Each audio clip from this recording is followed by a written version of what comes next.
Cuando mi madre cumplió 55 años, decidió adoptar un gato siamés. Siempre había amado a los felinos toda su vida, así que me alegré de que consiguiera uno después de su jubilación. Llamó al gato Leo. Mi madre le enseñó a Leo una serie de comandos, y de hecho logró entrenarlo para que entendiera el significado detrás de ciertos gestos, como venir cuando lo llamaba, sentarse, dar la pata y algunos otros trucos. Mi madre falleció a los 75 años, y con eso llegó el momento de decidir, entre mis hermanos y yo, qué pasaría con Leo. Mis dos hermanos no querían la responsabilidad de llevar a Leo a sus hogares, y sus cónyuges también estaban en contra, pero yo no podía soportar la idea de entregarlo a una nueva familia. Leo era y es una de mis últimas conexiones con mi madre, en cierto sentido, él era su mejor amigo, así que decidí que lo llevaría a mi casa. Instalé su cama en el ático de mi casa.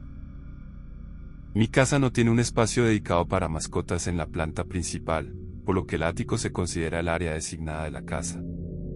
Leo es un gato moderadamente ruidoso. Puede ser muy activo algunas horas del día, generalmente al amanecer, pero más tarde durante el día y por la noche, se calma. Cuando está demasiado agitado, cierro la puerta del ático, y eso normalmente lo tranquiliza. Paso tiempo en el ático por la noche para hacerle compañía. Luego, alrededor de las 10, me traslado a mi dormitorio para dejarlo dormir. Esa es más o menos la historia detrás de Leo. Lo he estado cuidando durante 2 años ahora, así que sé exactamente cómo se comporta y cuando está actuando de manera inusual. Hablando de lo inusual, hubo una noche de febrero, alrededor de las 11 de la noche, en que Leo comenzó a hacer ruidos mientras yo intentaba dormir. Duermo con la puerta abierta, ya que vivo solo y necesito poder escuchar si algo está sucediendo en la casa. Escucharlo maullar persistentemente después del anochecer, especialmente tan tarde en la noche, era sin duda inusual, y algo lo estaba irritando. Subí al ático para ver qué le molestaba. Estaba completamente despierto, en el borde más alto de su estructura para trepar. Me miró y comenzó a maullar repetidamente, moviendo su cabeza arriba y abajo, desplazando todo su cuerpo en el proceso, como si estuviera en alerta. Intenté alimentarlo, pero no comió. Así que cerré la puerta, esperando que se calmara. Estaba en la cocina cuando me detuve en seco, porque seguía haciendo ruidos, y tenía la sensación de que no iba a parar. Teniendo que trabajar al día siguiente, no podía permitirme perder el sueño por él. Realmente no sabía qué hacer. Todavía hasta el día de hoy no soy exactamente un experto en gatos. Volví a subir y reabrí la puerta. Todavía estaba haciendo su pequeño baile, moviendo la cabeza y el cuerpo y haciendo sus sonidos de angustia. No le di importancia hasta que pensé que oí algo en el armario de almacenamiento a pocos metros de su estructura. Me acerqué y puse mi mano sobre el interruptor de luz del armario, que estaba fuera de la puerta. La puerta tiene uno de esos grandes paneles de vidrio que muchas puertas de armario tienen, así que cuando encendí el interruptor, vi el contorno de un cuerpo en el interior. Mi respuesta de lucha o huida se activó y elegí luchar. Abrí la puerta gritando, tratando de que mi adrenalina fluyera, y agarré al hombre en el armario de almacenamiento y lo tiré al suelo. Intentó contraatacar, pero lo dominé fácilmente y lo mantuve en lo que mejor podría describir como una llave al cuello. Era un hombre de unos 40 años, de aspecto desaliñado con un olor que lo confirmaba. Le grité, ¿quién eres? ¿Por qué estás en mi casa? Intentó agarrarme la cara para posiblemente sacarme los ojos o algo así, pero continué sujetando su cuello y golpeándolo. Durante todo esto, Leo estaba enloqueciendo en el ático.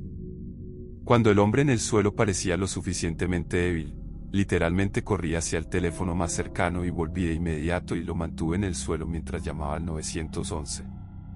El hombre fue llevado a la cárcel, pero no tenía nada encima, nada. Era un indigente y no tenía nada a su nombre, y como tal, era considerado lo que algunas personas llaman indemne de juicio, lo que significa que, incluso si intentara demandarlo, no obtendría nada de él. Había asaltado mi armario de almacenamiento esa noche y había abierto frascos de mermelada, cajas de galletas y crackers, y todo tipo de otros alimentos enlatados y envasados. Si no fuera por el gato de mi madre, no sé qué más hubiera tomado o hecho ese hombre en mi casa. Estoy agradecido por Leo, y me gusta pensar que parte de mi madre está velando por mí a través de ese gato.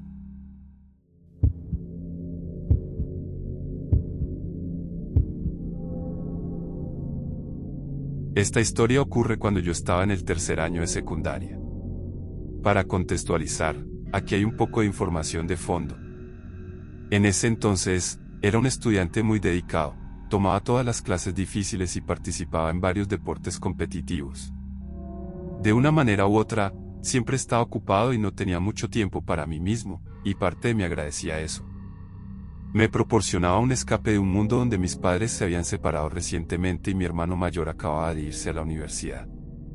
Solo quedábamos yo y mi hermano menor entonces. Él también era nadador y un chico brillante a su manera. Éramos muy similares, incluso hasta el día de hoy, pero probablemente debido a las tensiones que nuestra situación familiar nos imponía. En ese momento, no nos llevamos nada bien. En uno de esos húmedos días de invierno en la ciudad, había pasado mi tiempo en la escuela y en la piscina, y todavía tenía que sentarme varias horas a hacer deberes. Esta vez, tenía que escribir un ensayo para algún curso avanzado que no me interesaba particularmente. Dejé mi bolsa de natación en la puerta cuando llegué a casa y miré alrededor para ver si había alguien. Vacío. Papá debía estar fuera con Manuel en la práctica de natación. Su equipo tenía el turno en la piscina después de que el equipo de la escuela terminara. Me metí un puñado de galletas en la boca y bajé al sótano a mi oficina para hacer algunos deberes. La casa era una vivienda de 2 pisos de clase media con un sótano sin terminar, con la excepción de lo que yo llamaba mi oficina de una carrera pasada. Mi padre solía trabajar desde casa, pero ya no lo hacía. Yo era el único que usaba este lugar, así que mi familia, o lo que quedaba de ella, simplemente lo llamaba la oficina de David. Así que atravesé los suelos de concreto y las muestras de alfombra adheridas allí abajo hasta la única habitación terminada en el sótano. Encendí la luz fluorescente. Era como cualquier otra noche después de la práctica, todavía tenía horas de deberes por hacer, así que encendí la computadora y comencé a escribir. Estaba escribiendo durante lo que parecía una hora, tratando de expresar en palabras lo que el concepto de hedonismo en El retrato de Dorian Gray significaba para mí de la mejor manera o lo más convincentemente posible. De la oscuridad, escuché a mi hermano menor llamarme, David. David, sube. Casi por reflejo, le respondí, Manuel, estoy trabajando. ¿Qué necesitas? Gritábamos por toda la casa como lo hacen los hermanos, pero me tomó un minuto darme cuenta de que no lo había oído llegar a casa. No obtuve respuesta durante un par de minutos, luego, de nuevo, escuché la voz de mi hermano menor cantar, David, David, sube. Se sintió extraño escuchar esas palabras transportadas a través del oscuro piso de concreto. Se suponía que estaba en la práctica de natación. Le volví a llamar, preguntándole si necesitaba algo, pero, nuevamente, no recibí respuesta. Pensé en simplemente retomar mi ensayo, pero la situación familiar era delicada en el mejor de los casos, y no quería meterme en problemas si mi hermano menor realmente necesitaba algo, así que tomé la decisión de levantarme y averiguarlo por mí mismo. Subí corriendo las escaleras del sótano, de la única manera que puede hacerlo un estudiante de secundaria, y volví a llamar a mi hermano, Manuel, ¿qué pasa? Estoy realmente ocupado. Revisé todo el piso principal buscando a mi hermano menor o incluso señales de que estuviera en casa. Sin zapatos, sin mochila. Así que no estaba en casa, y ni siquiera había un auto en la entrada. La única razón por la que mi padre estaría fuera en este momento sería para recogerlo. Satisfecho, me volví hacia las escaleras cuando escuché la voz de mi hermano menor resonar, David, David, sube. Esta vez, cada pelo de mi cuerpo se erizó y simplemente no tenía sentido. Tenía que estar en la práctica, y si realmente me necesitaba, habría venido a buscarme. Fui a la base de las escaleras del segundo piso y lo llamé una vez más. Manuel, ¿qué está pasando? ¿Estás bien por un minuto? Sin respuesta. Manuel, estoy realmente ocupado. ¿Puedes decirme qué pasa? Hay silencio durante demasiado tiempo mientras miraba fijamente la oscura escalera. Lógicamente, no tenía razón para creer que hubiera alguien arriba hasta que escuché la voz de Manuel hablar tranquilamente esta vez, y no llamar en su forma cantarina, esas mismas 4 palabras. David, David, sube. ¿Qué? Pregunté en voz baja. No podía comprender la situación. Hice un rápido inventario de cualquier escenario probable. ¿Un allanamiento? Voz equivocada. ¿Una broma? Ya habría visto algo a estas alturas. Tenía que ser Manuel, y tal vez ayudarlo me haría un buen hermano. Así que comencé a subir las escaleras. Mi corazón latía con fuerza con cada paso, y estaba a punto de llegar al descansillo del oscuro segundo piso. Entonces escuché el zumbido del motor de la puerta del garaje. Volví corriendo por las escaleras y miré por la ventana. Era el sedán de mi padre, y él y mi hermano menor se bajaron. Tropecé desde la ventana hasta el pasillo donde entrarían, y sentí que mi corazón casi dejaba de latir. Me desplomé en el suelo y comencé a llorar incontrolablemente.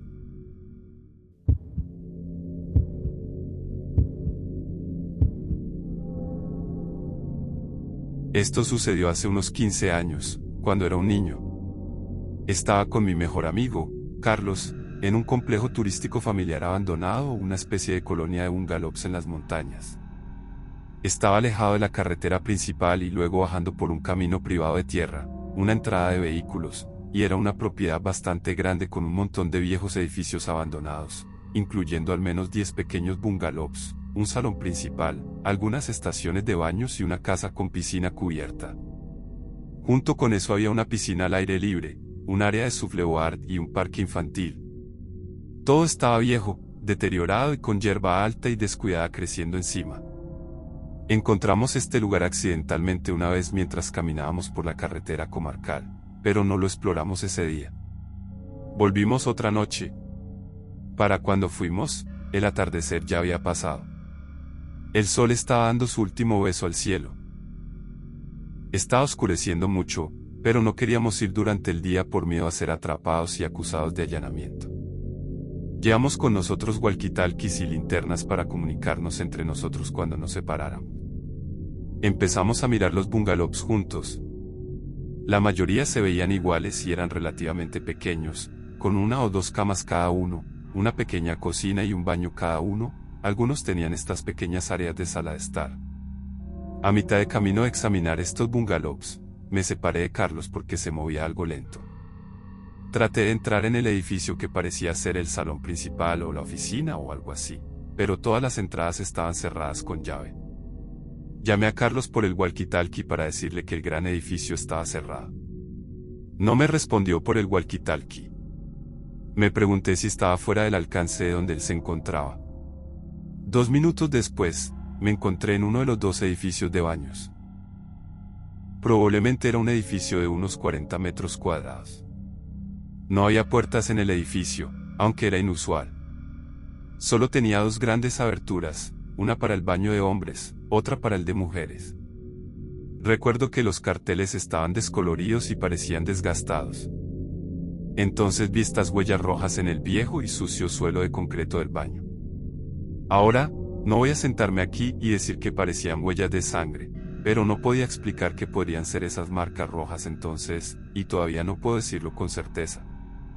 En cualquier caso, estaba completamente oscuro dentro de ese baño alrededor de esa esquina, y ese fue el primer edificio en el que tuve miedo de entrar.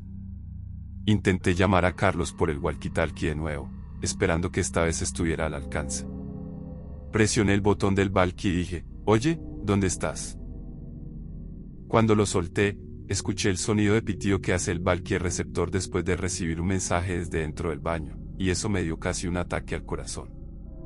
Entonces pensé que Carlos ya debía estar allí dentro, de ahí las pisadas de aspecto rojizo. Llamé su nombre y el eco resonó en el baño.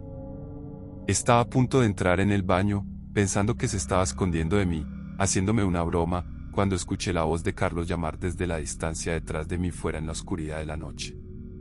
Lo escuché acercándose. No podía verlo en la oscuridad, pero obviamente él vio mi luz, así que le grité, «Encontré tu walkie-talkie». Estaba empezando a entrar en el baño, pero entonces él respondió, «No entres ahí». Yo nunca entré ahí. Fue entonces cuando me di la vuelta y salí apresuradamente de allí. Presioné y solté el botón de hablar muy rápido en mi walkie, causando el pitido de nuevo desde dentro de ese baño de mujeres completamente oscuro. Carlos y yo nos miramos durante medio segundo, luego comenzamos a correr en la dirección de la que habíamos venido. Llegamos de vuelta a la carretera comarcal y tuvimos que detenernos para recuperar el aliento. Fue entonces cuando Carlos me contó que dentro de uno de los bungalows en los que entró, intentó llamarme por el walkie-talkie, pero no estaba respondiendo, lo que significa que debíamos estar fuera de alcance. Pero entonces escuchó un ruido en el área de la sala de estar del bungalow. Cuando se dio la vuelta, su linterna reveló a una mujer mayor casi corriendo hacia él. Dejó caer su walkie-talkie y linterna y salió corriendo del bungalow. Corrió en la oscuridad y se escondió, absteniéndose de hacer ruido por miedo a ser seguido.